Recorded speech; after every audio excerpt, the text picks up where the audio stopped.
kompetizzjoni illi fil-każ maskili ser tinkludi kemm l-klabs kollha li jimmilitaw fil-kampjonati tal-MFA u allura National Amateur League u allura Challenge League u Premier League, però wkoll estendejna għal klabs kollha lawċin kif ukoll għal member associations, xi ħaġa innovattiva li fil-passat qatt ma ġrat.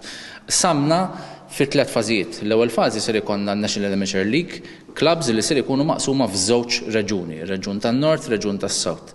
13 tim minn kull naħa, 26 tim li jipparteċipa fin-National Amateur League li mbagħad minnhom ser joħorġu 3 rebbieħa tan-National Amateur League Nord, 3 rebbieħa tan-National Amateur League South. Madut ma dan ser ikonna 3 li ġiħireġ mirġi mir-reġun ta' Għawdex, hemmhekk ser ikonna 12 tim li ser jipparteċipa. Min-naħa tal-Member Association ser ikonna 7 timijiet li ser jipparteċipaw u hemmhekk joħroġ tim wieħed. Biex bekk ikonna 10 timijiet li jgħaddu mill-ewwel fażi għat-tieni fażi. Fit-tieni fażi jipparteċipaw timijiet tal-Premier u t-timijiet tal-Challenge League biex imbagħad finalment ikonna rebbieħ wieħed tal-Jubilee Cup. Jubilee Cup li ser issir pratikament mill-aħħar ta' Awwissu u tispiċċa fil-bidu ta' Diċembru. Fit-8 ta' Diċembru kunu qegħdin nilagħbu ġewwa dan l-istess stadium il-finali maskili. Però ser nilagħbu wkoll dikinhar il-finali tal-femminili. Format ovvjament ftit differenti minħabba n-numri, però ser ikollna kompetizzjoni wkoll għall klabs femminili li jilagħbu fil-kompetizzjoni tal-MFA.